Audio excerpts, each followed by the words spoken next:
सौतेला व्यवहार है, इसके कारण हम लोग क्षेत्र में विकास नहीं कर पा रहे हैं और जिसके कारण क्षेत्र का विकास रुका हुआ है। इसीलिए हम लोग अपने धरना के माध्यम से, जन आंदोलन के माध्यम से सरकार से मांगे कर रहे हैं। हम लोग लास्ट में आत्मदाह करेंगे कि सारा जितने हम लोग मुखिया है, चाहे जिला परिषद हो, पंचायत समिति हो, हम लोग सब आत्मदाह करके मर जाएंगे कि फिर नया चुनाव करावे या नहीं करावे, फिर आगे पर सरकार को सोचना पड़ेगा। हम लोग को जो हक अधिकार है वो मिलना चाहिए और 15वें वित्त का अधिकार हम लोग के आना चाहिए ताकि हम लोग जनता के सामने खड़ा हो। मौजूद है पलामू जिले के बांकी विधानसभा के मनातू प्रखंड में और हमारे पीछे आप जो ये तस्वीर देख सकते हैं, ये तस्वीर यहाँ की कोई जनता नहीं है, मनातू प्रखंड के ये सारे प्रतिनिधि हैं। यहाँ तक के पलामू जिले के अलग अलग क्षेत्र से भी कई प्रतिनिधि यहाँ तक पहुँचे हैं और इनके बारे में अगर बताऊँ तो ये वो लोग हैं जो ग्रामीणों के लिए लड़ते हैं, ग्रामीणों तक पहुँचते हैं। लेकिन इनका जो आरोप, मैंने मंच संचालन कर रहे लोगों की जब बातें सुनी तो बहुत सारी बातें सामने निकल के आ रही थी। एक तरफ इन्होंने जहां किसी भी सरकार में विधायक के बारे में बात कही, जैसे उन्होंने कहा कि आज के डेट में किसी भी मोबाइल को रिचार्ज करने के लिए महज 500 रुपये की जरूरत पड़ती है, लेकिन सरकार द्वारा एक विधायक को 15,000 रुपये दिए जाते हैं। इस तरह की बातें भी कह रहे थे ये, लेकिन इनका कहना भी एक तरह से जायज है। इनका आरोप ये भी था कि एक तरफ जहां राज्य सरकार हमारे साथ जो है वो व्यवहार कर रही है, तो दूसरी तरफ केंद्र सरकार भी हमारे साथ सौतेला व्यवहार कर रही है। तो लगातार ये अलग अलग क्षेत्रों में जा रहे हैं, अपने जनप्रतिनिधियों को जगा रहे हैं और एकजुट कर सरकार के खिलाफ नई आंदोलन की तैयारियों में जुटे हैं। हम यहाँ पर सबसे पहले तो बात करेंगे, बांकी से चल कर आई हैं जिला पार्षद खुशबू जी। मैम, आपका बहुत बहुत स्वागत है अपने मनातू में, यहाँ पर पहुँचे। एक सफल आप लोगों का एक प्रोग्राम रहा। क्या उद्देश्य है आप लोगों का इस तरह का कार्य? क्योंकि हमने आज से पहले और हमारे दर्शकों ने भी देखा था कि आज से पहले या फिर झारखंड की आज़ादी की बात, या झारखंड तो छोड़े देश की आज़ादी के बाद पहला ऐसा हमारा राज्य बना है जहाँ पर एक प्रतिनिधि सरकार के खिलाफ आंदोलन करने की बात कर रहे हैं। तो इसको कैसे आप लोग देख रहे हैं? क्यों जरूरत पड़ गई एक प्रतिनिधि को आंदोलन की? बहुत बहुत धन्यवाद जो आप लोग अपने चैनल के माध्यम से सरकार तक हम सब प्रतिनिधियों का आवाज़ पहुंचाने का काम कर रहे हैं। आज हम लोग त्रिस्तरीय एक दिवसीय धरना मनातू प्रखंड में दे रहे हैं। ये केवल मनातू में ही नहीं, केवल पूरे पलामू जिले के 21 प्रखंड में ये धरना चालू है और ये सिलसिलावार चलते रहेगा। और यहाँ तक कि अगर सरकार जनप्रतिनिधियों के साथ जो सौतेला व्यवहार कर रहे हैं वो अगर ऐसे ही करते रहेंगे तो हम लोग जिला लेवल पर भी एक बड़ा आंदोलन करेंगे। तब भी अगर सरकार हम लोगों की बात को नहीं सुनती तो हम लोग राज्य लेवल पर हम लोग आंदोलन करेंगे और अपना अधिकार जो हक है वो हम लोग ले। किस हक की बात कर रहे हैं? क्या आंदोलन करने की आवश्यकता पड़ गई आप लोग, उस पर थोड़ा सा बताएं। ये हम लोगों को जो 15वीं वित्त का जो पैसा था जो केंद्र सरकार सीधे पंचायती राज को देती थी, वो हम लोगों को जो 15वीं का फंड है वो पंचायती राज को रोक दी गई है। और ये झारखंड सरकार के आड़ में रोकी है कि ये केंद्र सरकार बोलते हैं कि झारखंड पंचायत प्रतिनिधियों को पैसा नहीं देती, इसीलिए हम पैसा रोके हैं। तो क्या अगर दुर्व्यवहार झारखंड सरकार कर रही है तो वैसा ही व्यवहार केंद्र सरकार भी करेंगे? ये हम लोग नहीं चलने देंगे। और हम लोग का जो हक है, जो मान सम्मान है, जो हम लोगों का अधिकार है, वो हम लोग लेने के लिए हैं। आप सब जानते हैं कि हम लोग एक जमीनी स्तर का नेता हैं। विधायक तो एक स्टेट में रहते हैं, वो जनता के बीच में बहुत कम रहते हैं और हम लोग ऐसे सुबह उठते सुबह हम लोग जनता के बीच में गांव में रहते हैं और ग्रामीण लोगों का जो समस्या है हम लोग अवगत रहते हैं। और हम लोग बहुत दुख होता है कि जो छोटी समस्या जो गांव के लोग हम लोगों से रोड नाली, अभी बरसात के समय है, अगर हम लोगों के पास फंड रहती तो हम लोग रोड नाली वगैरह बनाते ताकि जो जनता का जो समस्या है वो दूर होती। लेकिन सरकार का जो सौतेला व्यवहार है इसके कारण हम लोग क्षेत्र में विकास नहीं कर पा रहे हैं और जिसके कारण क्षेत्र का विकास रुका हुआ है। इसीलिए हम लोग अपने धरना के माध्यम से, जन आंदोलन के माध्यम से सरकार से मांगे कर रहे हैं। क्या सर एक ऐतिहासिक कदम आप लोगों ने उठाया है? झारखंड के इतिहास में कभी ऐसा नहीं हुआ है कि एक प्रतिनिधि सरकार के खिलाफ धरना प्रदर्शन करे, साथ ही साथ आप लोग अपने मंच से सरकार को घेर रहे हैं, सरकार को बड़े आंदोलन की चुनौती दे रहे हैं। क्या ये जायज है सिर्फ 15वीं वित्त को लेकर अगर कहें तो? देखिए, चुनाव हुए 14 साल हो गया, अब पंचायती राज व्यवस्था 14 साल से आना हो चुका है। बहुत दिन तक इन्होंने इसको दबाए रखा। पंचायती राज कहीं अलग से चीज़ नहीं है, संवैधानिक संस्था है। जिस तरह से केंद्र सरकार, राज्य सरकार है, उस तरह से जिले की सरकार है। संवैधानिक रूप से जिले की सरकार है। पब्लिक के टैक्स से सब कुछ चलता है। भारत सरकार भी चलती है, राज्य सरकार भी चलती है। कुछ पैसा भारत सरकार देती थी कि राज्य सरकार 5% भी देने के लिए नगर निगम से लेकर पंचायतों को तैयार नहीं है, अनुशंसा करने के बाद भी। जबकि हम 6 जनप्रतिनिधि होते हैं, 2 वोट मिलता है नगर निगम में लोगों को मिलता है, 4 वोट हम लोगों को मिलता है, विधायक जी के 1 वोट मिलता है। और 4 वोट लेते हैं हम लोग जनप्रतिनिधि, उसी जनता से लेते हैं। जिस जनता से विधायक जी लिए, उनका वोट बहुत कीमती हो जाता है और हम लोग वोट कीमती नहीं है।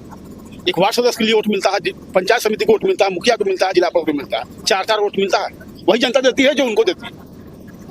तो हमारा ही कहना है कि 14वें राज्य वित्त आयोग और अनुशंसा पैसा ही नहीं देना, अनुशंसा है कि हमको भी टैक्स लगाना है या उनके टैक्स में उनको हिस्सा चाहिए। कोई भीख नहीं मांग रहे हैं। वो पैसा उनको जो मिल रहा है वो बहुत ही पैसा नहीं है, जनता का पैसा जो उनके पास गया है। उसमें से कुछ पैसा देना है, इसलिए देना है कि छोटे छोटे समस्या है जनता की। अब छोटा समस्या, कल बाढ़ मारा, बांध टूट गया, कौन बनाएगा? त्वरित रूप से मुखिया बना सकता है, जिला परिषद बना सकता है। नली गली है, छोटे छोटे काम है, चबूतरा है, कहीं शमशान सेठ है, सब सारे छोटे काम जो देखने में छोटे हैं कि जनता के लिए, आम जनता के लिए अहम। आपने ठीक कहा, मैं इनके बात से अवगत हूं, क्योंकि अगर हम देखें तो पंचायती राज एक मुखिया ही, एक जिला पार्षद ही एक तरह का सरकार होता है ग्रामीण क्षेत्रों के लिए। क्योंकि अगर बड़े बड़े पुल पुलिया, NH अगर हम बात करें, बड़े बड़े मॉल की बात करें, बड़े बड़े डेवलपमेंट की बात करें, तो यहाँ की ग्रामीण जनता उसका लाभ नहीं उठाती है। ग्रामीण जनता उसी योजना का लाभ उठाती है जो उनके प्रतिनिधि के द्वारा उनके पंचायत में किया जाता है। इस बात में कोई दुविधा नहीं है। रह चुके हैं, मुखिया संघ का अध्यक्षता ये लगातार 2 बार से कर रहे थे और ये काफी जनता से जुड़े हुए भी हैं। किस तरह का आप लोग जिस तरह से सरकार पे आरोप लगा रहे हैं, पिछले 3 साल में कोई काम आप लोग नहीं कर पाए, 2 साल बचा हुआ है, आने वाले समय में 2 साल के बाद फिर चुनाव होगा, विकास आप दिखाइएगा नहीं तो जीतिएगा कैसे? पहला नंबर तो आपका चैनल को मैं हार्दिक अभिनंदन करते हैं। आज बहुत दुख के साथ कहना पड़ रहा है कि एक समय था कि रघुवर सरकार के समय में भी हम लोग धरना प्रदर्शन, आत्मदाह करने के लिए तैयारी किए थे, उसमें भी थोड़ा बहुत चेते हुए थे।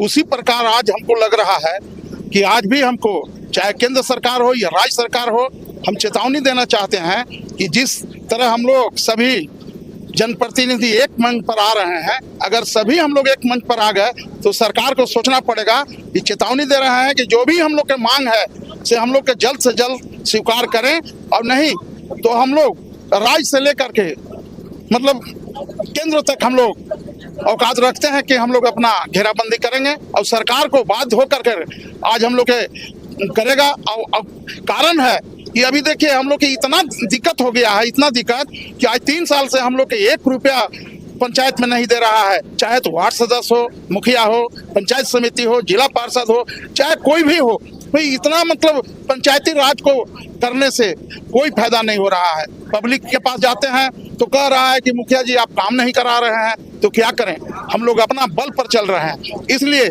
सरकार से मैं मांग करता हूं कि आज हम लोग सभी जितने भी जनप्रतिनिधि हैं एक पटरी पर आ गए हैं और सरकार को भी आगे सोचना पड़ेगा।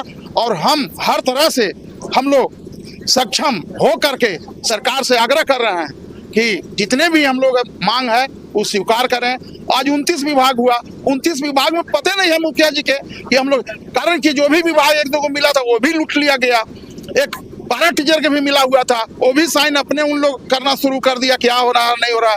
मुखिया तो लाचार हो गया, चाहे कोई भी जनप्रतिनिधि लाचार है, आज भटक करके चल रहे हैं। बाद हो करके आज हमारे जिला परिषद सभी सदस्यगण को ही आने का क्या जरूरत था, अगर सरकार हर तरह से हम लोग के परिपक्व में रखता तो।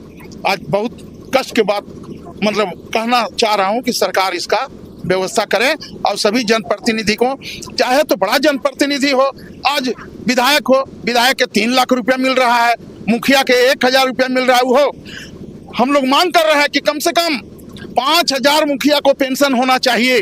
वो भी सरकार नहीं है। अगर गरीब मुखिया है वो भी अगर एगो आवास ले लिया तो उसको वित्तीय शक्ति जब्त कीजिए, ऐसा स्थिति हो गया है।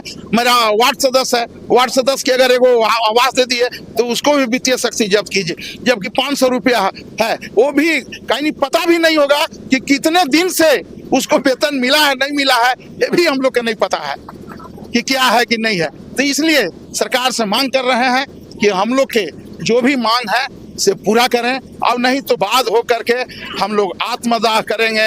हम लोग लास्ट में आत्मदाह करेंगे कि सारा जितने हम लोग मुखिया है, चाहे जिला परिषद हो, पंचायत समिति हो, हम लोग सब आत्मदाह करके मर जाएंगे कि फिर नया चुनाव करावे या नहीं करावे, फिर आगे पर सरकार को सोचना पड़ेगा।